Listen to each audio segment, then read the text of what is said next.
자, 오늘 수업의 목적은 게트 24조를 여러분한테 이해시켜 드리는 건데요. 그게 쉽지가 않습니다. 뭐 시간도 별로 없고 이 FTA라는 게 커다란 영역이기 때문에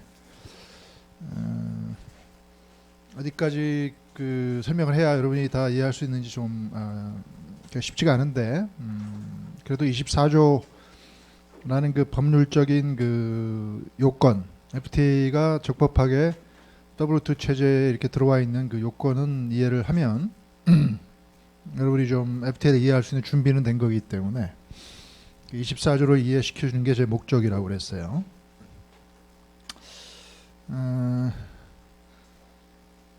FTA를 이렇게 체결하게 되면 게트 1조를 위반하지 않고 FTA를 체결할 수 있는 방법은 없어요.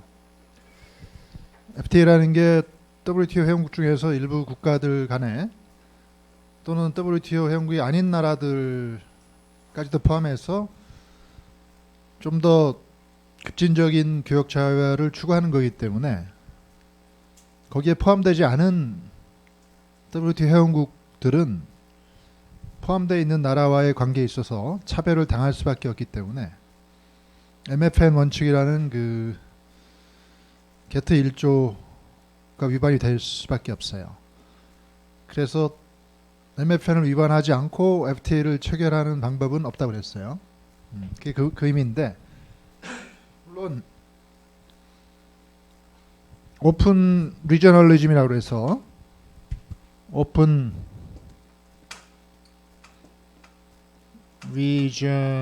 리저널리즘 그냥 우리끼리 급진적인 자유화를 추구하지만 여기 포함하지 않은 다른 나라들도 이 혜택을 받게끔 우리끼리 합의를 해버리면 그게 오픈 리저널리즘인데, 그럼 MFN 원칙이 위반이 안 될 수도 있어요. 왜냐하면 관세 철폐를 너한테 해주는데, 우리가 FTA를 맺었는데 그 혜택을 너한테만 주는 게 아니고 거기 안 들어온 나라에서 들어오는 제품에도 똑같이 준다고 우리끼리 합의를 해버리는 거예요. 혜택을 제3국에게도 부여하는 걸로. 그러면 모든 라이크 프로덕트이 전부 관세 철폐 혜택을 받기 때문에 MFN 원칙이 위반이 안 될 수도 있어요. 근데 그렇게 FTA를 맺으면은 맺을 수도 있어요. theoretically. 그렇게 합의하면 돼요. 근데 그렇게 하는 게 서로 이렇게 별로 유인이 없기 때문에 그렇게 맺지는 않기 때문에 그 회원국끼리는 관세 철폐 혜택을 쉐어하고 비회원국에게는 그걸 부여하지 않는 식으로 맺기 때문에 게트 1조는 항상 위반이 되게 되는데, 그럼에도 불구하고 게트 24조가 일정한 요건을 정해서 거기에 합치되는 식으로 그 FTA를 맺으면 그걸 정당화시켜 주는 조항이기 때문에 MFN 원칙의 중요한 예외라고 볼 수 있는 거고, 그게 24조예요. 24조 5항을 보면 24조 5항에 The provisions of this agreement shall not prevent 이렇게 돼 있죠. The formation of customs union or free trade area provided that 이렇게 돼 있어서 다음과 같은 조건을 준수한다면 이 협정상의 어떤 조항도 FTA를 형성시키는 것을 방지하지 못한다. 그 말이니까 게트 1조를 포함한 어떤 조항도 FTA를 형성시킨 것을 방해하지 못한다. 그 말이니까 게트 1조의 예외가 이제 24조에 의해서 허용돼 있는 셈이죠.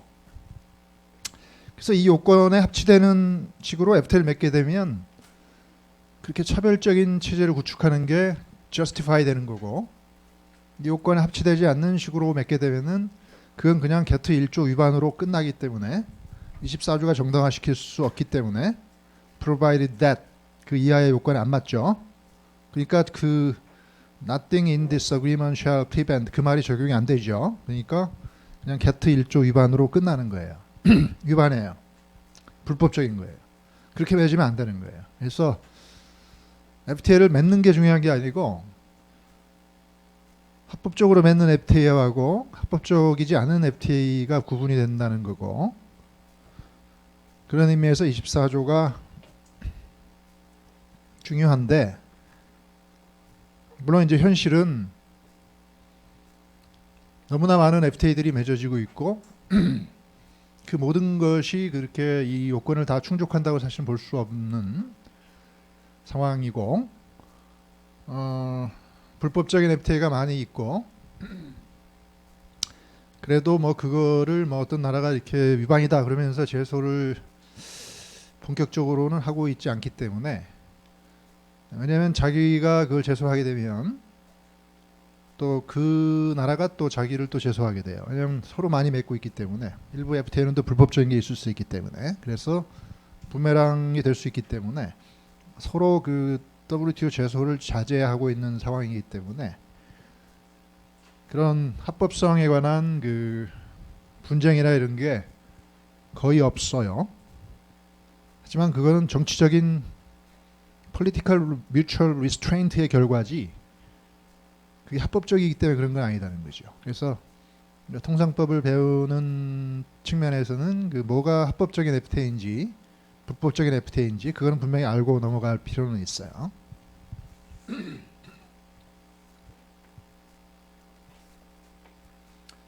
우리가 FTA라고 부르면 뭐 크게는 이제 진정한 의미의 FTA와 그 커스텀스 유니언이 이렇게 나눠지는데, 그 어려운 영어 말로 뭐 저렇게 얘기할 수 있고 뭐 요건이 조금 다양하고 뭐 그런데 쉽게 말하면은 우리가 이렇게 그림으로 표시해 보면 이렇게 세 나라가 FTA를 맺는다는 것은, 나프타를 예를 들면 미국과 캐나다와 멕시코가 맺죠. 그러면은 자기들끼리 이렇게 교역하는 영내 교역에 대해서는 그 교역 장벽을 이렇게 허물므로써 색깔이 다 같죠. 이게 교역 장벽이 없어지는 거예요. 그런데 여기 이렇게 들어와 있지 않은 나라로부터 이렇게 수입되는 제품에 대해서는 이렇게 교역 장벽이 이렇게 있어서 뭔가 이렇게 껍질을 통과해야만 이 나라들로 이렇게 들어갈 수 있게끔 교역 장벽을 설치할 수가 있어요. 하지만 이 장벽이 각자 이 두께가 다르죠. 멕시코 같은 나라는 이 껍질을 두껍게 해가지고, 왜냐하면 미국처럼 경제가 많이 발전되어 있지 못하고 평균 관세율이 낮지가 못하기 때문에 대외적으로 적용하는 이 관세율도 굉장히 높아야 돼요. 그래야만 경제가 좀 버틸 수 있기 때문에 껍질이 두꺼울 수밖에 없는 거고, 미국은 껍질이 좀 두껍지 않더라도 경쟁력이 있기 때문에 평균 관세율이 좀 낮아도 견딜 수 있기 때문에 껍질이 좀 가늘어요. 캐나다는 중간이겠죠.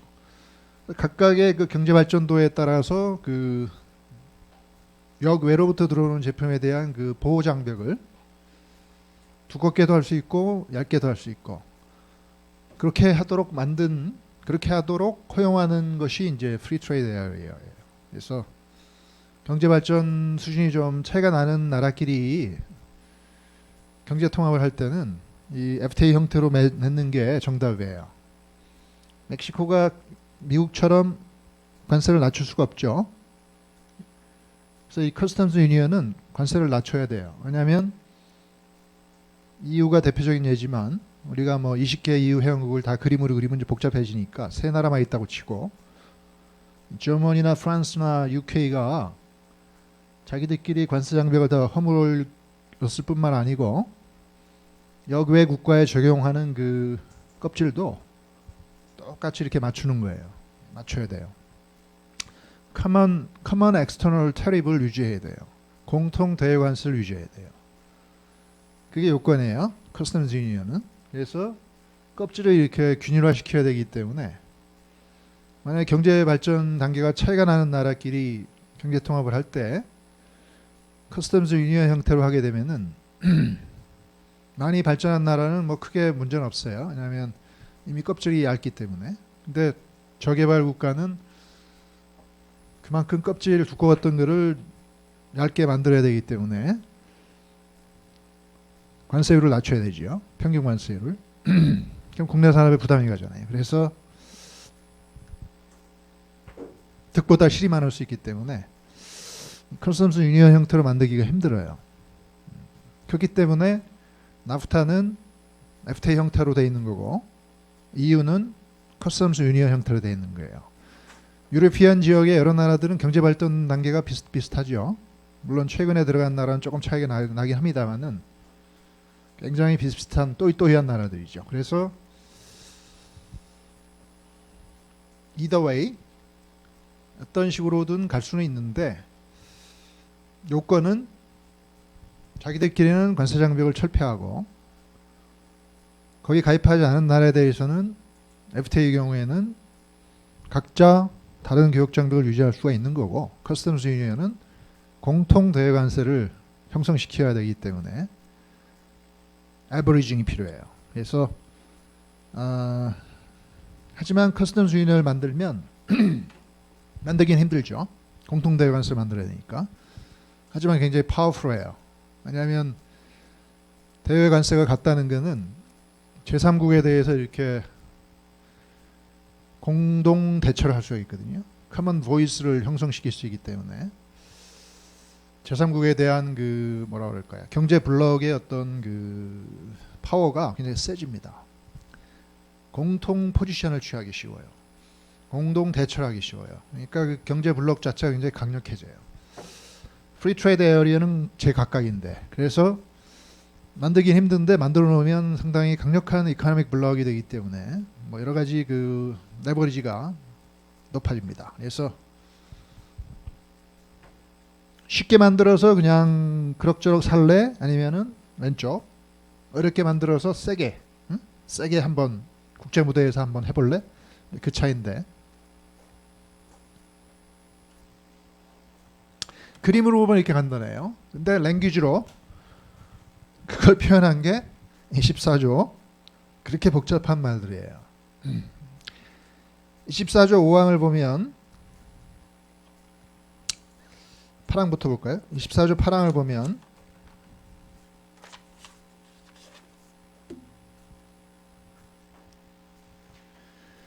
Customs union shall be understood to mean the substitution of single customs territory for two or more customs territories so that 이렇게 해놓고 뭐 duties or and other restrictive regulation commerce are eliminated with respect to substantially all the trade between the constituent territories of the union.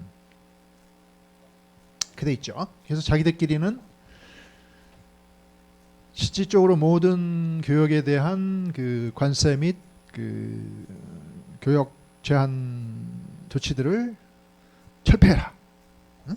철폐해라. 그러니까 이 안에 이 장벽이 없어야 돼요. 그래서 저머니에서 프랑스로 수출하든 프랑스에서 UK로 가든 UK에서 뭐 저머니로 가든 관세가 없어야 돼요. 관세 없어지는 건 기본이고 other restrictive regulation이 없어져야 돼요. 그러니 얼마나 경제 통합이 가속화되겠습니까? 저 세 나라 간에 그죠? 마치 한 나라처럼 여기서 절로 가고 절로 와도 장벽이 없어요. 그러면 가장 훌륭한 뭐라고 할까? 가장 훌륭한 제품이 가장 잘 팔리게 되니까 가장 그 이피션트하지 않은 제품은 도태되고 그러니까 경제 효율성이 높아지겠죠. 그죠? 그래서 EU가 그 조그마한 나라들도 있고 그렇잖아. 응? 그나마 상당한 그 경제 발전하고 그렇게 해온 이유는 효율성을 높인 거죠. 응? 그 작은 나라들끼리 많이 찢어져가지고 뭐 장벽 세우고 잃어버리면은 그 정도의 효율성이 높아지겠어요? 서로 없애버리니까 가장 훌륭한 뭐 룩셈부르크 제품이 전체를 차지하고 시장을 차지하고 가장 훌륭한 그리스 제품이 전체를 차지하고 그러니까 효율성이 높은 게 팔리고 없는 거는 없어지고 그러면 자원 배분이 효율적으로 되고 그렇겠죠. As time goes by. 그래서 확실하게 그 economic benefit을 거두면서 하기 위해서 이 substantially all the trade에 대한 그 관세 및 교육 장벽을 다 없애라. 그렇게 정말로 니들이 그렇게 할 준비가 돼 있으면은 해라. 게트 1조를 위반하면서까지도 그 얘기예요. 그건 용서해 줄게. 근데 뭐 그 정도까지 안 하고 말이야. 그렇게 할 정도면 하지 마. 게트 1조 위반이니까 그 얘기예요. 그래서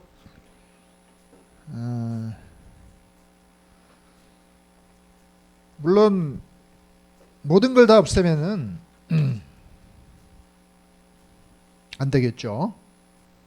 그래서 그 가로 안에 보면은 except 해가지고 뭐 11조나 12조나 13조나 뭐 14조나 15조나 뭐 20조 뭐 이런 그 굉장히 그 정당한 규제, 정말 규제할 필요성이 있는 뭐 그런 것들은 남겨놓고 나머지 교육 장벽들을 없애버리라 그런 말이기 때문에 예를 들면 20조 인간의 뭐 생명을 보호하기는 좋지 그런 것까지 없애버리면 되겠어요? 안 되겠죠. 그래서 그런 거는 할 수 있게 하고 나머지 것들은 다 없애버리고 그게 파랑의 A인 거고 B를 보면 A free trade area shall be understood to mean a group of 뭐 이렇게 해가지고 비슷비슷한 말이 나오죠. 그래서 역시 마찬가지로 FTA의 경우에도 교육 장벽을 기본적으로 없애버리는 거예요. 그래서 미국에서 캐나다로 가건 뭐 멕시코로 가건 장벽이 없기 때문에 자기들끼리 경제 효율성을 높이고 하는 그 저는 저걸 internal requirement라고 부르는데 대내적인 요건은 공통적입니다. FTA든 Customs Union이든 대내적인 요건은 공통적이기 때문에 차이가 없죠. 그래서 이 그림을 보면 똑같죠. 색이 다 똑같고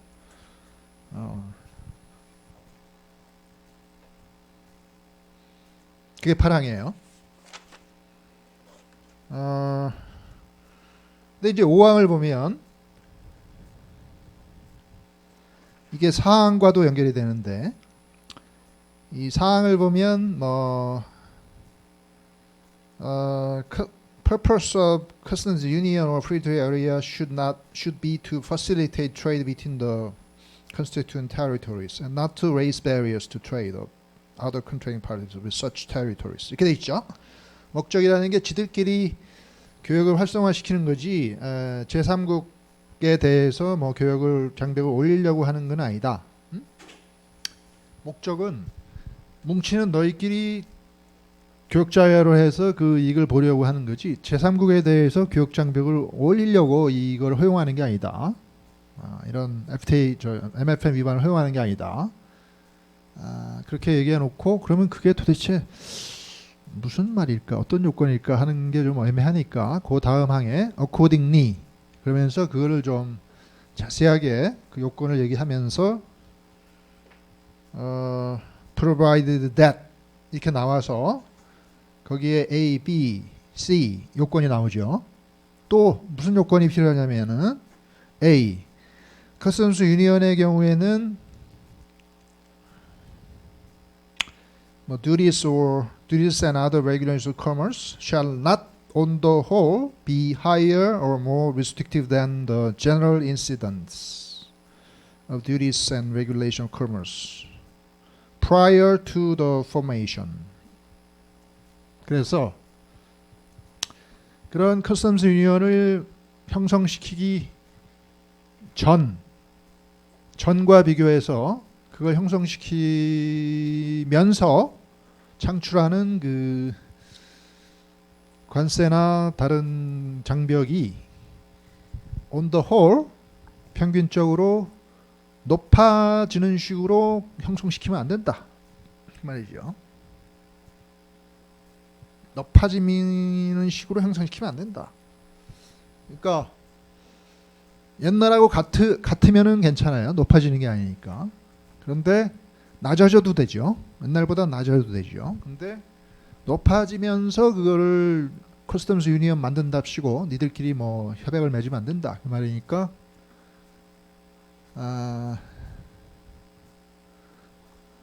예를 들면 EU를 만들기 전에 저머니의 평균 관세율이 5%였고 프랑스의 관세율이 7%였고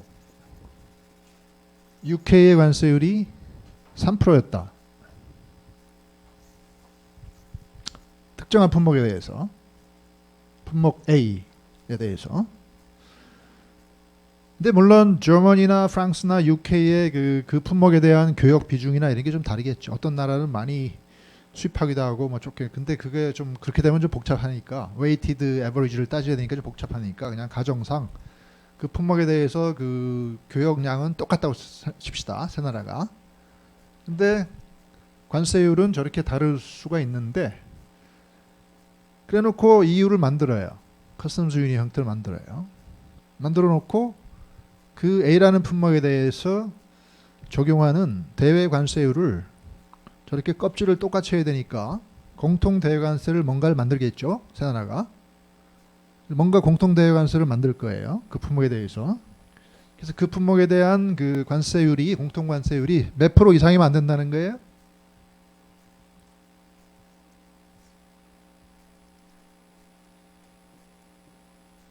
(5%죠) 5% 이상이면 안 된다는 거예요. 저 세 관세율의 평균 온더홀 치가 얼마예요? 5%죠. 그죠? 3 더하기 5 더하기 7 나누기 3 하면 5잖아요. 그래서 그 5%보다 높아지면 안 된다는 얘기는 5%까지 커먼 엑스터널 테리블 형성시키면 괜찮다는 얘기고 5.1%가 되면 안 된다는 거죠. 그죠? 4.9 돼도 돼요. 0 돼도 돼요. 다만 5% 이상이면 안 된다. 그 말이니까. 그래서 저 품목에 대한 이 껍질 커먼 엑스터널 테리블은 5%까지만 가능한 거예요.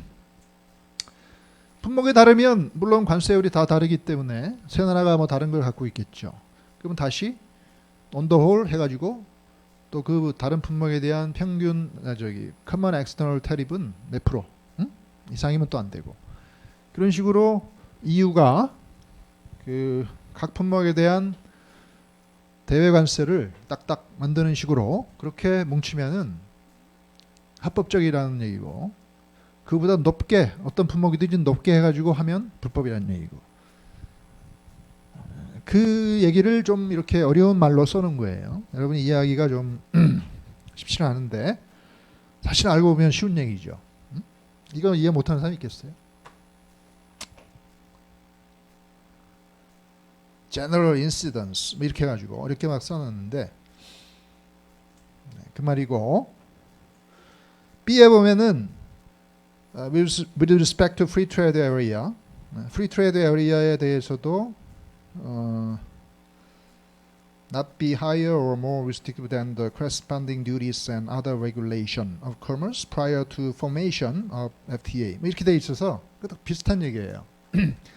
근데 이제 free trade area의 경우는 뭐 common external tariff을 만들 필요가 없기 때문에 각자 자기 경제 수준에 맞게 그냥 external barrier는 유지할 수가 있는 거기 때문에 뭐 on the whole이라든지 그런 말이 없죠. 거기 그냥 respective 이렇게 돼 있어서 각자 만들면 되기 때문에 나프타를 형성시키기 전에 미국의 관세율이 특정 품목에 대해서 2%고 캐나다는 4%고 멕시코는 6%였다.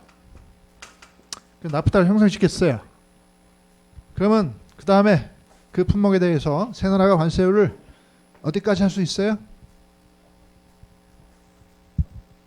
미국은 2%, 캐나다는 4%, 멕시코는 6%. 그대로 옛날 그대로 하는 건 괜찮은데 조금이라도 올리면 안 되는 거죠. 어떤 나라든지 간에. 그 얘기를 써놓은 거예요. 여기 이렇게. B에다가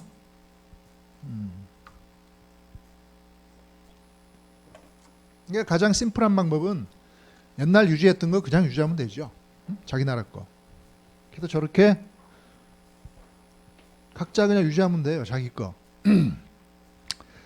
그러면 이제 제3국 입장에서는 저기 들어가지 못하는 나라 입장에서는 저거를 이 두 협정을 맺기 전과 후가 차이가 없죠.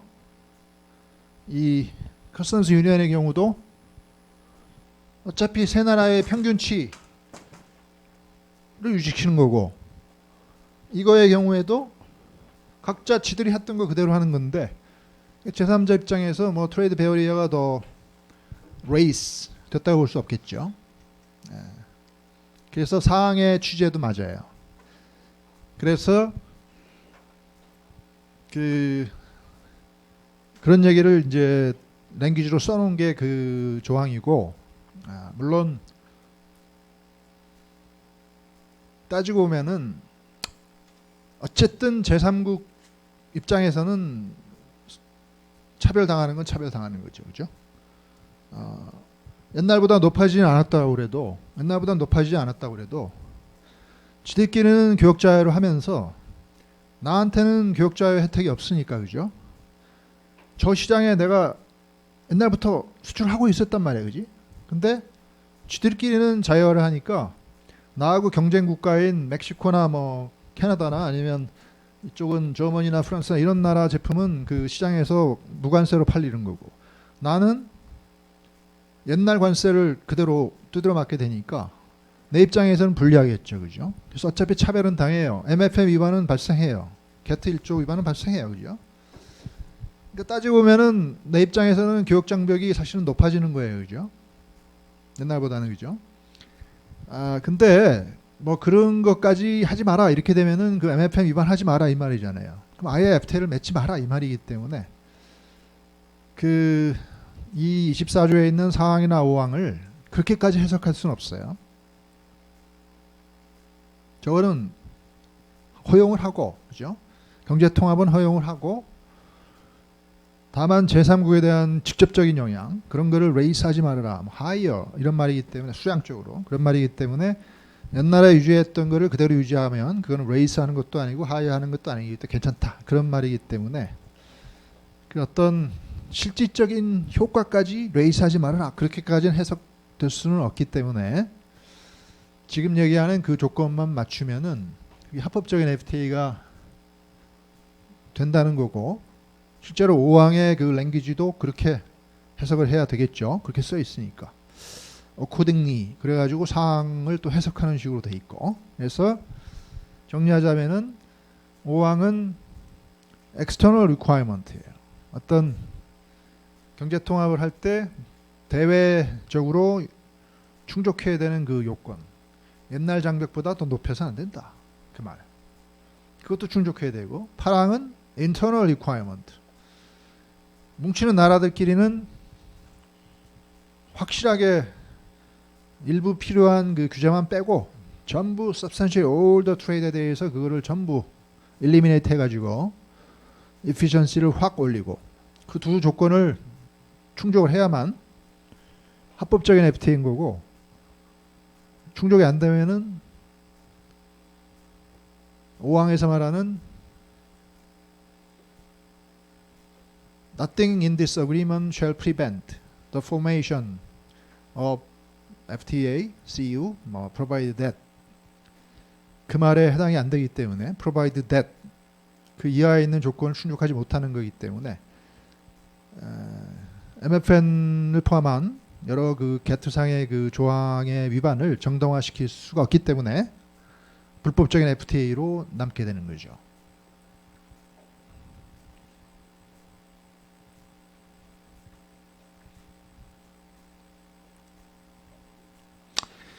근데 조금씩 어려워집니다. 지금부터. 여러분이 5항과 8항을 이제 이렇게 84페이지하고 86페이지에 있죠. 이렇게 손가락을 딱 중간에 집어넣고 이렇게 넘기면서 왔다 갔다 하면서 이렇게 잘 봐야 되는데 커다란 그 랭귀지에 있어서 차이가 뭐예요? 5항에는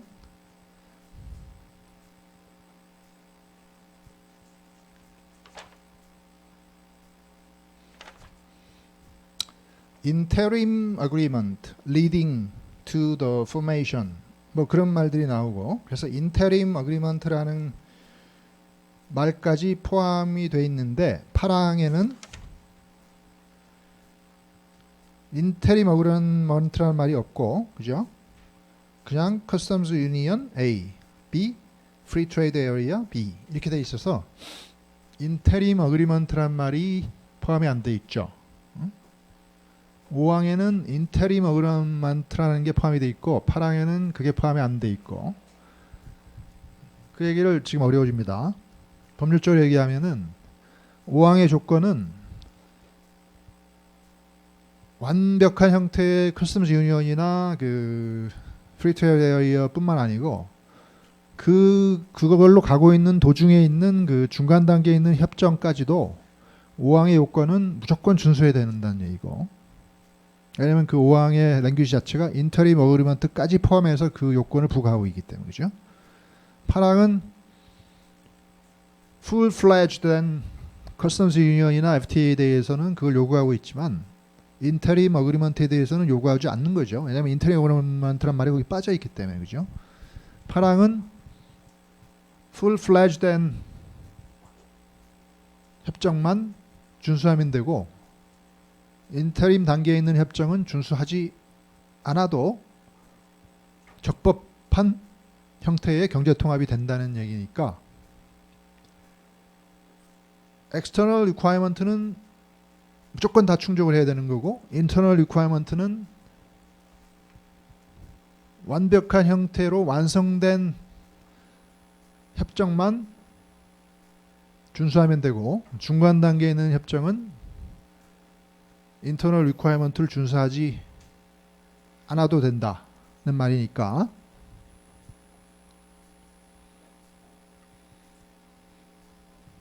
그게 무슨 말이냐? 그럼 도대체 interim agreement가 뭐냐? 5항의 C에 보면은 any interim agreement referred to shall include a plan and schedule for the formation of such customs union or free trade area within a reasonable length of time 이렇게 돼 있죠. 그래서 과도기적인 협정은 그 합리적인 기간 동안에 그걸 형성시킬 어떤 그 플랜이나 스케줄을 이렇게 포함하면 되는 그런 형태의 그 과도기적인 협정, 그걸 우리가 인터림 어그리먼트라고 부르고, 그럼 reasonable length of time은 얼마나 긴 기간이냐?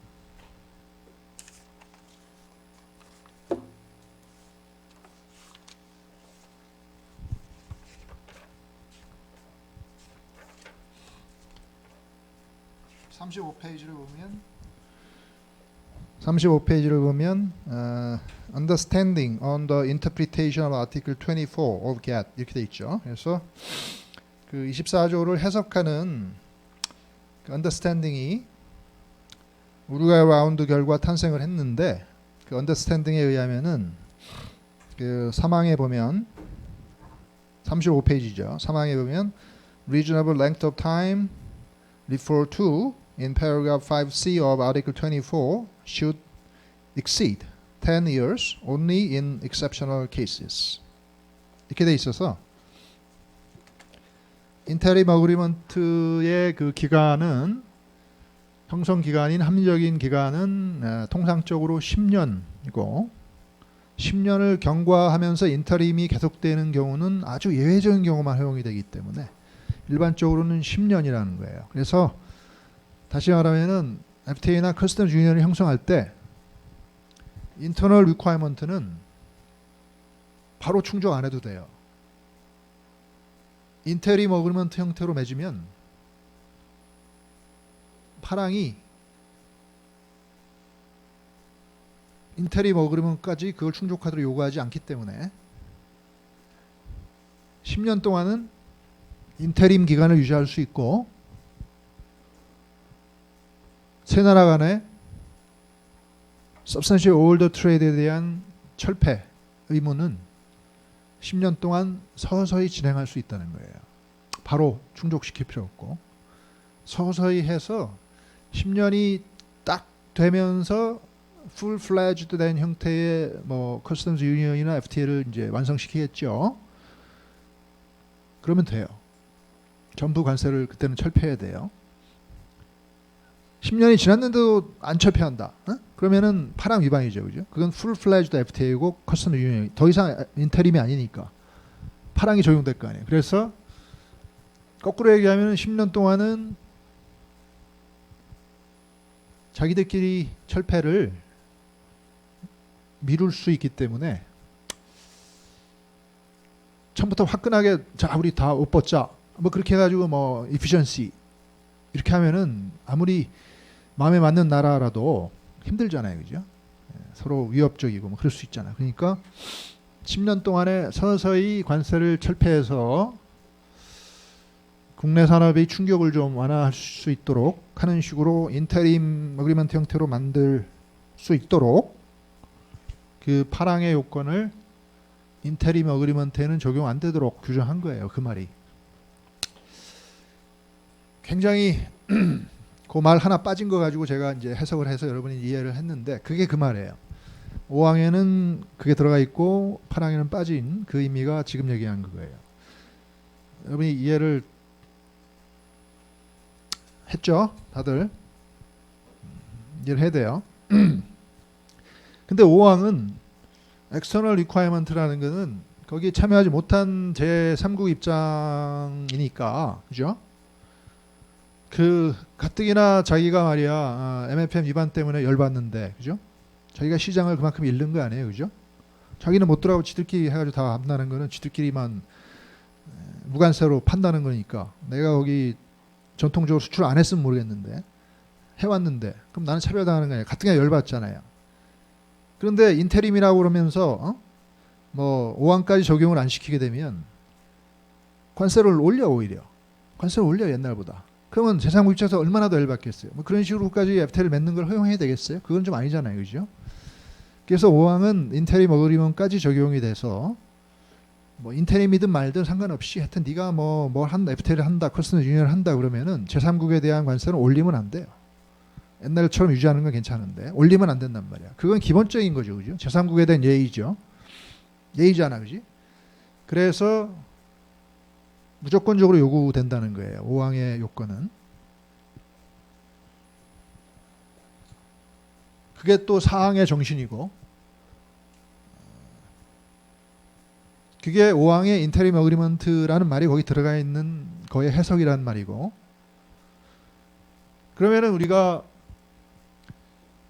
프리 트레이드 에리어나 커스텀 유니언을 만들 때 어떻게 해야 되느냐?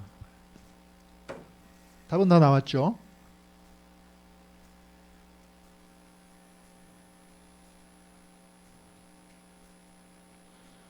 처음에 시작은 이렇게 해도 돼요. 처음에 시작. 이걸로 가든 각자 색깔이 다르다는 얘기는 교육 장벽이 지들끼리도 있다는 거죠. 이런 상태가 처음에 있을 거 아니에요, 그죠? 이거를 바로 없앨 필요 없어요. 10년 동안 야 서로 이렇게 색깔을 맞추는 그거를 서서히 진행하는 거예요. 대외적으로는 엑스터널 리ኳ이먼트는 하여튼 준수를 해야 되니까 처음부터 그지? 교육장부 올리면 안 되고 이것도 공통대외관세가 옛날보다 올라가면 안 되죠. 그래서 이렇게 해야 돼요. 처음에. 그래서 10년을 딱 가요. 10년 동안 이렇게 갈 수 있어요. 근데 10년이 딱 되는 순간 어떻게 돼요? 이렇게 돼야 되는 거예요. 그러면 모든 요건에 충족이 되기 때문에 MFN 위반이 excuse 된다는 거예요. 이렇게 맺어서 10년 동안 가다가 땅 시간이 되면 이렇게 그렇게 하라는 얘기예요.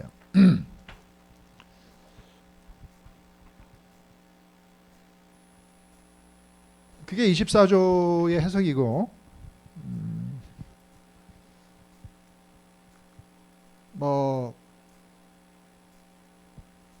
그런데 이제 인터널 리ኳ이먼트를 이렇게 해서 10년이 되면 이제 이렇게 가야 되니까 어떤 제품은 10년 동안 fully 관세 철폐가 안 되면서 자기들끼리도 이렇게 보호를 받을 수 있고, 뭐 어떤 제품은 조기에 철폐해서 조기에 이렇게 할 수도 있고, 그 10년이라는 시간은 하여튼 확보된 기간이기 때문에 그 활용할 수 있는 여지는 있지만, 모든 제품을 다 10년까지는 전부 그대로 유지하다가 10년이 끝나면 딱, 그러면 또 9.9년하고 10년하고 그 충격이 클 거 아니에요, 그죠? 그러니까 그렇게 하면은 소프트 랜딩이 안 되지. 그러니까 어떤 제품은 빨리 철폐하든지 어떤 제품은 늦게 이렇게 가든지, 그 스케줄을, 철폐하는 스케줄을 만드는 협상이 FTA 협상이에요.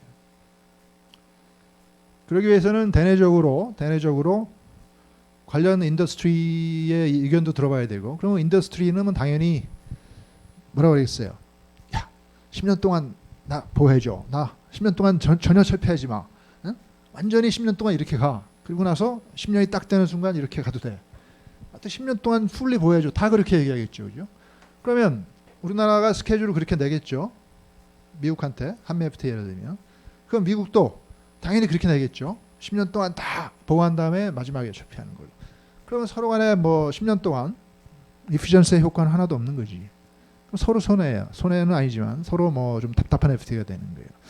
내가 보호를 많이 하면 할수록 쟤도 그렇게 할 거니까 서로 별 효과가 없는 거예요. 그래서 나도 어떤 품목은 좀 빨리 철폐하고 그 대가로 너도 이거는 좀 빨리빨리 철폐해줘. 이렇게 요구하면서 서로 간에 필요한 부분을 조기의 철폐 스케줄로, 조기 철폐 품목으로 이렇게 옮기고, 좀 민감한 품목은 좀 10년 플랜으로 가고, 그 이렇게 스케줄링을 이렇게 서로 어레인지하는 그 협상, 대외 협상이죠. 대내 협상은 서로 아우성 치는 거니까 그 욕을 다 들어두지는 안 되니까 하여튼 의견을 들어보고, 품목의 민감도나 뭐 경쟁력이나 이런 걸 보고 정부가 판단해서 아, 이거는 좀 조기 철폐해도 돼. 또 이거는 국내 산업이 아예 없어. 뭐하러 관세를 유지해요. 그래서 저 나라와의 또 관계는 기브 앤 테이크이기 때문에 내가 보호를 많이 하면 우리가 수출하는 품목에 대해 저 나라가 또 관세 철폐를 안 할 테니까 수출 산업은 이익이 10년 동안 없는 거죠. 그럼 수출 산업도 고려해야 되는 거 아니에요? 그러니까 그걸 딱 고려해서 서로 간에 이렇게 밀고 당기면서 그 품목을 즉시 철폐 품목, 단기 철폐 품목, 중기 철폐 품목, 장기 철폐 품목으로 이렇게 어레인지하는 그 협상, 그게 FTA 협상이에요. 결국에는 엑스터널 리ኳ이어먼트는 딱 정해져 있어서 그 위반할 수가 없기 때문에 그거는 거의 손댈 수가 없어요. 협상의 포커스는 인터널 리ኳ이어먼트의 그 10년이라는 기간을 어떻게 어레인지하느냐, 그게 FTA 협상의 본 모습입니다.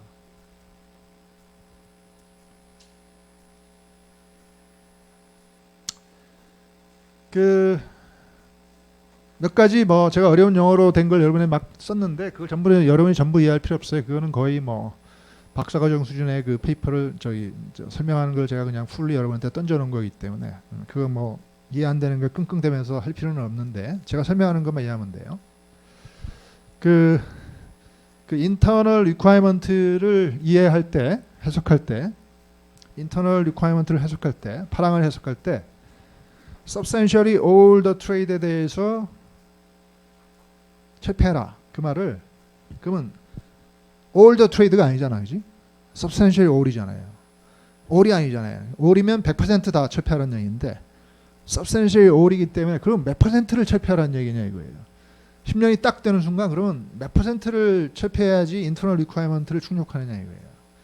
도대체 substantially all이란 말이 무슨 말이냐? 그걸 해석할 때 여러 가지 해석들이 막 난무하는데 뭐 수량적으로 해석하는 견해에 따르면은 뭐 80%를 제기하는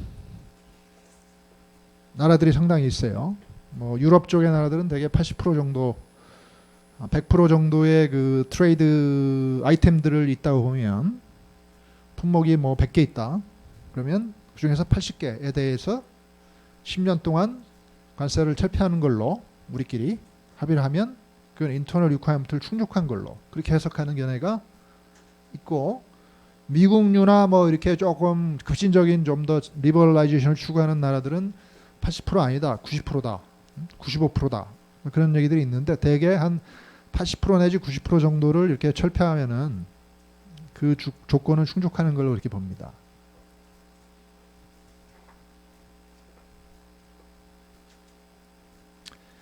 물론 이제 질적인 퀄리터티브한 어프로치를 취하는 견해에 따르면은 뭐 홍콩이나 뭐 몇 나라가 있는데 뭐 나라라고 하긴 그렇고 견해들이 있는데 수량적으로 80%냐 90%냐 그게 중요한 게 아니고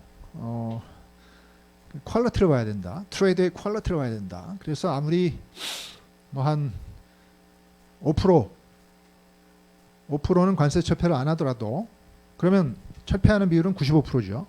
그럼 퀀터테이티브 어프로치에 따르면 인터널 리ኳ이어먼트는 충족했다고 그러겠죠. 그래도 그 5%를 남겨놨다고 그래도 그 5%가 굉장히 질적으로 중요한 산업이면 그거는 인터널 리ኳ이어먼트를 충족하지 못한 걸 봐야 된다. 그렇게 또 주장을 해요.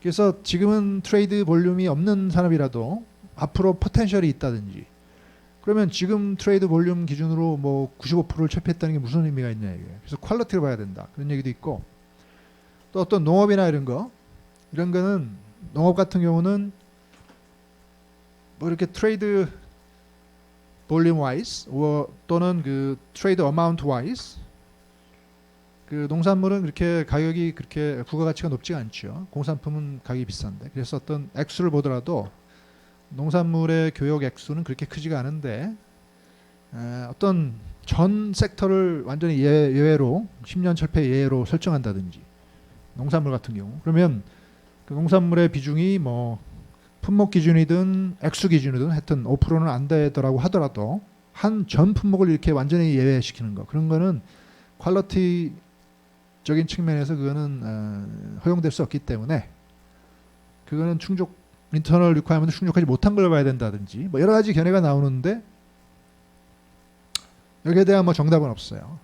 판례가 이렇게 아직 형성이 안 돼 있기 때문에 뭐 질적으로 보든 수량적으로 보든 하여튼 한 8-90% 정도의 범위 내에서 품목 수 단위로 보든 액수 단위로 보든 하여튼 8-90% 정도의 철폐가 10년 동안 이루어지면 합법적인 거고 그렇지 못하면 불법적인 거다. 그렇게 볼 수 있다는 얘기고 그렇기 때문에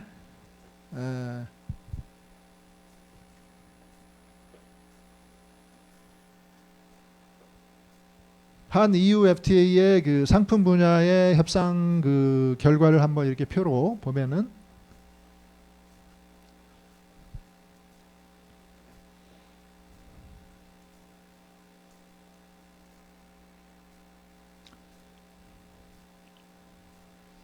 5년 내에 관세를 철폐하는 그 품목의 수가 한국 측 양어표에는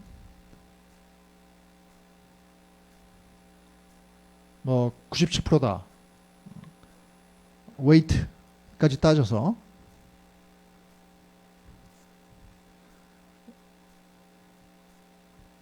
EU 측 양어표에는 뭐 100%다. 10년까지 보면은 그 퍼센티지가 더 높아지겠죠. 일부 품목은 10년 이상 관세가 철폐되는 품목도 이렇게 있고 심지어 관세 철폐로부터 예외가 되는 익셉션 캐테고리에 있는 품목도 좀 있기는 하지만 한국 측에 특히 전체적으로 볼 때 10년을 딱 끊을 때 한 98% 뭐 이렇게 되니까 이쪽은 100%고 그러면 그 정도면은 합법적인 FTA다. 인터널 리ኳ이어먼트 측면에서 그렇게 평가할 수 있고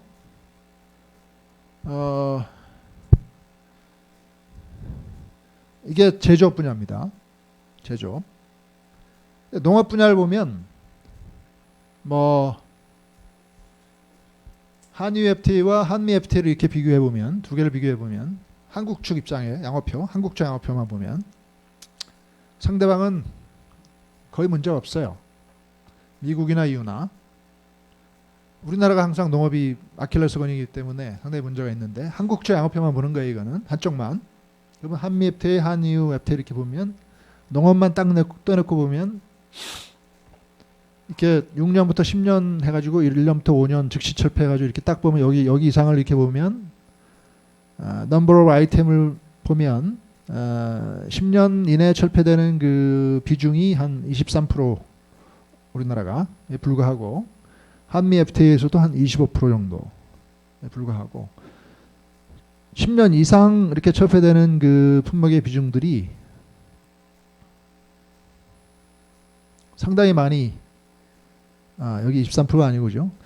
즉시 철폐 품목은 42%, 5년 이내는 20%, 6년부터 10년까지는 23%. 그러니까 이거 다 더하면은 80한5% 되겠죠. 그죠? 이거 10년 이상 되는 거는 한 10% 더하기 0.7, 0.1, 0.8 뭐 이래가지고 2.8 해가지고 상당히 한 10여 프로, 15% 이렇게 딱 나와 있고 상당수가 여기 있죠. 한미 FTA에서도 이 상당수가 이렇게 있고 그래서 이쪽 10년 이상 되는 카테고리의 비중이 상당히 있는데 그래서 이제 합법적인 FTA인지 아닌지를 따질 때 뭐 제조업이든 농업이든 딱 보고 그걸 이제 합산해 가지고 전체 상품 분야를 이렇게 보면서 10년 이내에 철폐하기로 한 그 비중이 질적으로 보든 양적으로 보든 한 8, 90% 정도 이상이면 문제가 없는 걸로 볼 수 있고 그런데 10년 이상 철폐되는 품목의 비중이 전체 상품의 뭐 20% 이상이라든지 그럼 80%가 넘어버리는 거죠. 80%가 충족이 안 돼버리는 거죠. 그렇게 되면 사실 불법적인 어떤 기준으로 보든 간에 불법적인 FTA이기 때문에 그런 식으로 이제 FTA의 그 정당성 여부를 판단하는 거예요. 뭐 한중 FTA라든지 한 아세안 FTA라든지 이런 걸 보면 얘 품목이 엄청나게 많아요. 특히 한중 FTA 이런 거 보면 심지어는 뭐 자동차라든지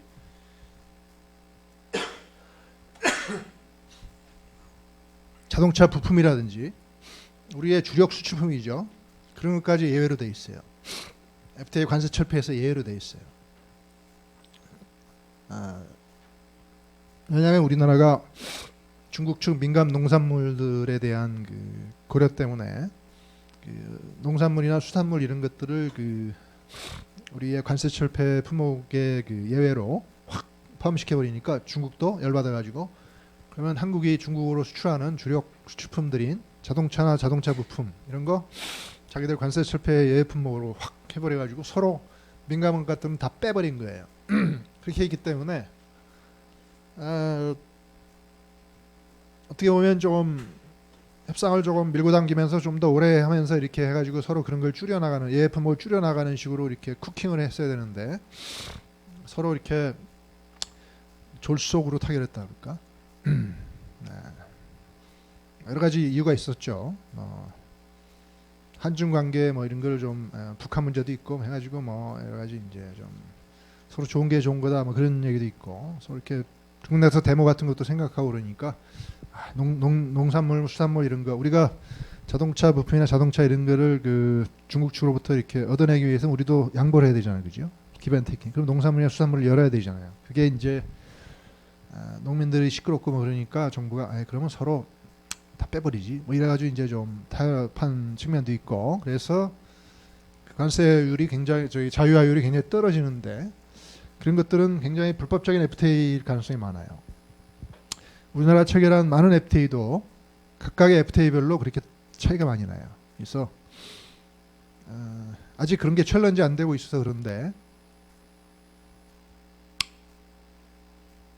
만약에 챌린지가 되면 24조 가지고 결국은 이제 패널이 판정하는 거기 때문에 지금 얘기한 그 랭귀지들의 해석 문제예요. Substantial Order Trade 그런 게 해석 문제이기 때문에 일부 FTA는 불법적인 FTA로 판정 날 가능성도 있어요. 미래에는.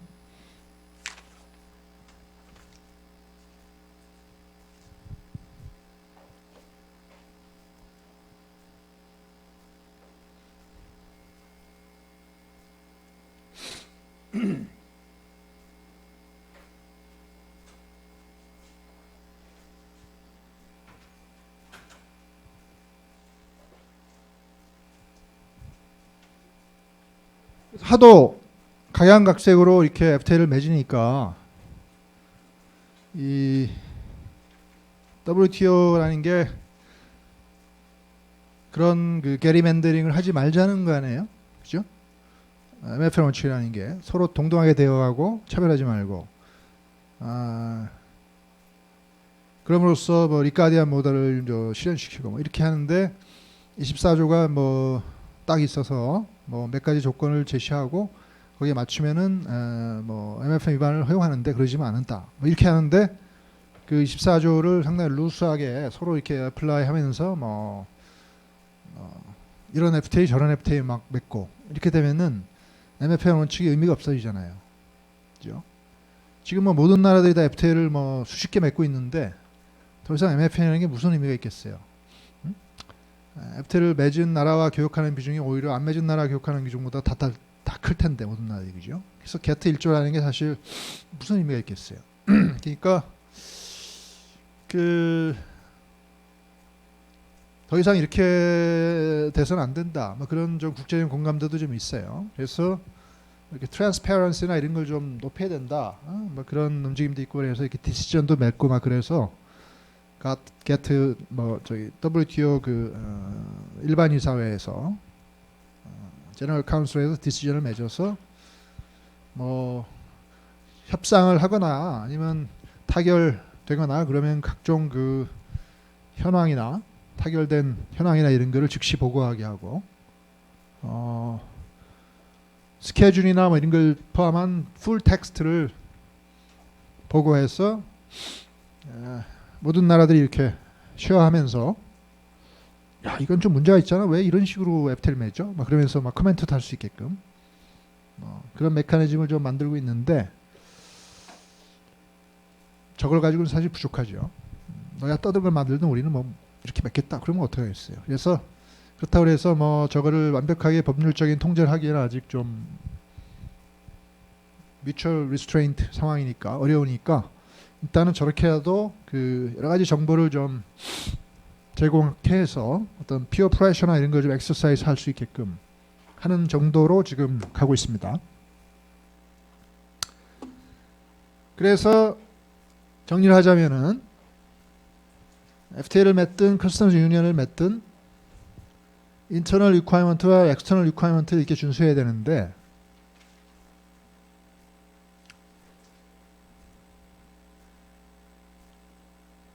인터널 리ኳ이먼트는 substantial older trade에 대한 해석의 여지가 좀 있어서 완벽히 100%다 철폐해라 그런 말은 아니라는 거고 시간적으로도 즉시해라 그런 말은 아니라는 거고 10년 통상적으로 그런 말이니까 익셉션한 케이스는 10년을 넘어가도 된다는 얘기죠. 그럼 익셉션이라는 걸 입증할 수 있으면 사실 10년 이외의 분목이 조금 있어도 된다는 얘기니까 완벽하게 10년 기준으로 그 80% 90%를 판단하는 것도 아니에요. 그러니까 약간 해석의 좀 여지는 상당히 있기는 하지만 전체적으로 그런 취지로 이게 규정되어 있다는 얘기고 커먼 엑스터널 테리블 커스텀 유니언을 이렇게 의무적으로 만들어야 되기 때문에 그게 FTA와 차이점이라는 얘기고 엑스터널 리ኳ이먼트에 있어서는 이쪽은 평균적으로 커먼 엑스터널 테리블 만들어야 되기 때문에 그게 이전과 비교해서 높아지면 안 된다는 거고 이쪽은 공통 대관세 만들 필요가 없기 때문에 각자 각 국 입장에서 옛날보다 높게 관세를 대관세 유지하면 안 된다는 얘기고 procedurally는 그걸 맺을 때 이렇게 노티피케이션을 WTO에 해야 되고 그럼 워킹 파티가 이렇게 형성이 돼서 그걸 익잼을 해요. 사실 익제미네이션을 해요. 그래서 뭐 EFTA는 뭐 이렇게 맺었대. 관세를 뭐 몇 년간은 철폐한대. 응? 어떤 품목은 예외를 했대더라. 워킹 파티에서 막 논의를 해요. 그래서 각국이 막 얘기를 해요. 물론 그 과정에서 뭐 저건 불법적인 거야 뭐 그런 얘기도 나올 수 있고 한데 그런 게 이렇게 패널로 이어지지는 않고 서로 자제하기 때문에 그냥 그 안에 이렇게 리포트가 나와가지고 그냥 레코멘데이션 하는 정도로 끝냅니다. 타임 프레임 리퀘어먼트는 이 인터널 리퀘어먼트를 그 통상 10년이라는 합리적 기간 내에 완성하면 되는 그 요건이죠. 그걸 타임 프레임 리퀘어먼트라고 부를 수 있고, 그래서 이런 네 가지 요건을 준수하면 합법적인 FTA이고, 준수를 못하면은 어떤 거라도 준수를 못하면 사실은 불법인 거고, 그렇게 24조를 이해할 수 있어요.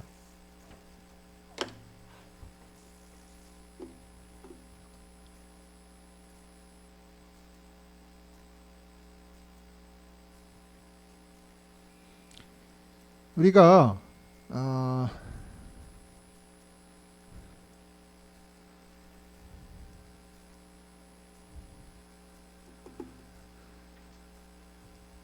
이 인터널 리퀘어먼트를 파랑을 이제 좀 더 철학적으로 제가 다시 한번 설명해 보면, 사실 파랑에서 저렇게 규정할 이유가 있어요? 예를 들면 substantial older trade에 대해서 뭐 니들끼리는 엘리미네이트 해라 10년 동안은, 보통 그렇게 규정을 굳이 할 필요가 있어요? 그냥 저 파랑이 없으면, 예를 들면 substantial older trade라고 안 하고 그냥 네가 뭐 자유하건 말건 네가 마음대로 해라, 품목을 선택하든 말든 마음대로 해라, 그냥 그 요건을 부과하지 않든지 아니면 품목을 선별할 수 있도록 하든지, 그렇게 하게 되면 오히려 자유화되는 품목의 범위가 줄어들겠죠. substantial older trade에 대해서 자유화되는 게 아니고 뭐 이거는 자유화되고 이거는 자유화되지 않고, 그래도 합법적인 FTA가 되니까 각 나라들이 야 우리끼리 관세 철폐하는 품목의 범위를 반드시 8, 90%로 하지 말고 30%로 한다든지 10%로 한다든지 그렇게 할 수 있잖아요. 그죠? 그래도 합법적인 FTA가 되니까, 다시 말하면 그렇게 선별적으로 할 수 있게 하면 오히려 WTO 원칙에 입각하면 그 MFN 원칙이 좀 더 존중되는 거죠. 그죠? 그렇지 않아요? 왜냐하면 8, 90% MFN 원칙이 예외되는 거하고 30% MFN 원칙이 예외되는 거하고 어떤 게 더 MFN 원칙이 존중되겠어요? 30% 예외되는 게 더 존중되겠죠. 그렇죠? 30%만 쟤들끼리는 철폐하고 나머지 국가는 차별당하니까 그 효과가 30%만 발생하잖아요. 근데 substantial older trade 이렇게 요구하게 되면 그게 8, 90% 지들끼리는 철폐하고 나머지 국가들은 혜택을 못 받으니까 그 차별 효과가, MFN 위반 효과가 8, 90% 발생하잖아요. 그죠? 그렇게 따지면은 파랑에서 뭐하러 substantial older trade에서 뭐 철폐를 해야만 합법적인 FTA야, 그렇게 요구할 이유가 없잖아요. 그죠? 오히려 그 요건을 아예 부과를 안 하든지 아예 낮춰놓으면 오히려 차별당하는 그 비율이, 품목 비율이 줄어들 테니까 그 WTO의 어떤 MFN 원칙이 나름대로 존중되는 정도가 더 높아지겠죠. 근데 파랑에서 저렇게 규정하는 이유가 사실 없죠. 여러분이 리카디안 모델적으로 생각하면 그렇지 않아요? 오히려 뭐 한 10% 하든 30% 하든 90% 하든 니들 마음대로 해라. 그래야지 굳이 8, 90%를 고집하지 않아도 FTA를 맺을 수 있으니까 다른 나라 입장에서는 차별당하는 확률이 좀 더 줄어들잖아요. 오항은 다르죠. 오항은 제3국에 대한 관세를 높이면 안 된다 그 말이니까 그 오항은 무조건 있어야 되죠. 이제 파랑은 다르죠. 그죠? 파랑 아니잖아요. 그 비율을 정하는 거니까. 근데 왜 파랑에서 저렇게 규정하느냐 이거예요. 바보같이. WTO가 거꾸로 규정하잖아요. 왜 그럴까요?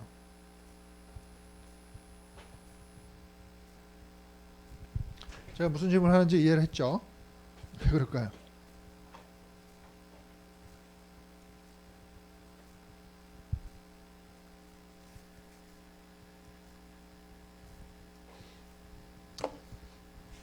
하여튼 뭐 두 가지 정도로 생각할 수 있는데, 만약에 그렇게 철폐 품목 비율을 마음대로 선택할 수 있게 하면 FTA를 맺는 게 굉장히 쉬워지죠.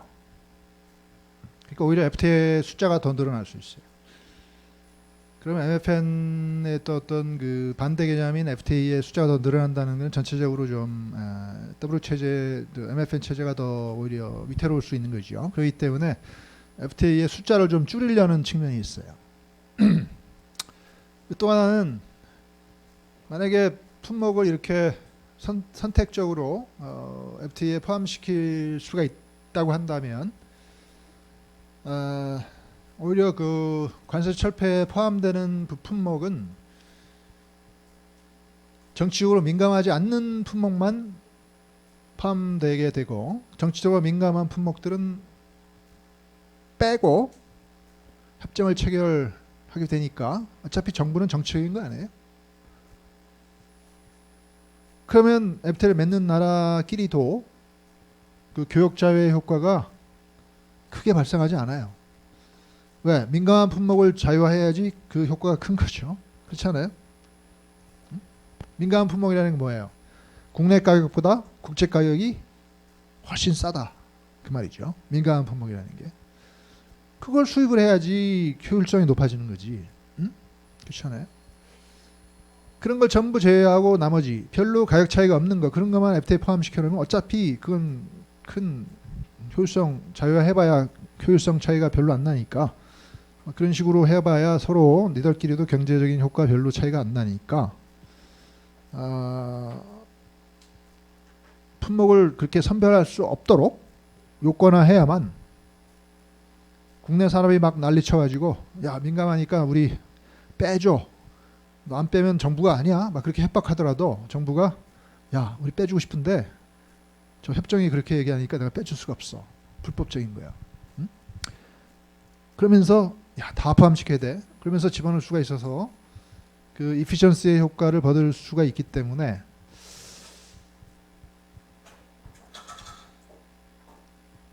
그런 측면에서도 저 요건이 들어가 있는 거예요.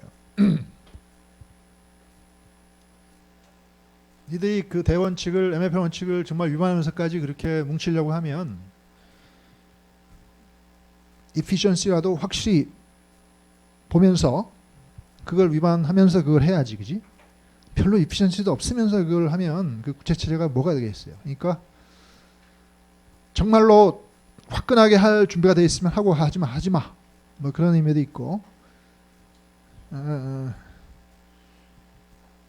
그리고 FTA라는 게 이제 도미노 효과가 있어가지고, 도미노, 그러니까 공산주의만 도미노가 효과가 있는 게 아니고, 사회주의만 도미노 효과가 있는 게 아니고 FTA도 도미노 효과가 있어요. 그래서 그 두 나라 간에 FTA를 맺어서 화끈하게 이렇게 Substantial Older Trade에서 철폐를 했어요. 그러면은 제3국이 옛날부터 팔고 있었는데 우리 시장에서 차별당하니까 제3국 업자들이 그 정부한테 야 우리도 빨리 저 FTA 가입해야 돼, 그렇게 하겠죠. 그죠? 내가 차별당하잖아 지금. 그래서 그 정부가 여기 이렇게 들어오게 돼 있어요. 도미노, 그러니까 FTA가 이렇게 번져요. 번질 수밖에 없어요. 또 샘국이 들어오면은 네 번째 나라가 또 들어오게 돼 있어요. 더 큰 차별을 당하니까 네 번째 업자들은, 다섯 번째 업자들은 더 큰 차별을 당하죠. 또 들어오게 돼 있어요. 이렇게 확산되게 돼 있어요, FTA가. TPP 무슨 RCEP 그래가지고 뭐 광역 FTA 요즘 막 있죠. 그런 게 괜히 발생하는 게 아니에요. 그냥 정부가 뭐 폼나서 뭐 이렇게 정치적으로 뭐 중국을 컨테인하기 위해서 미국이 뭐 구상 그런 것도 뭐 있지만, 그거보다는 업자들이 야 저기 안 들어가면 우리는 죽어, 빨리 들어가. 응?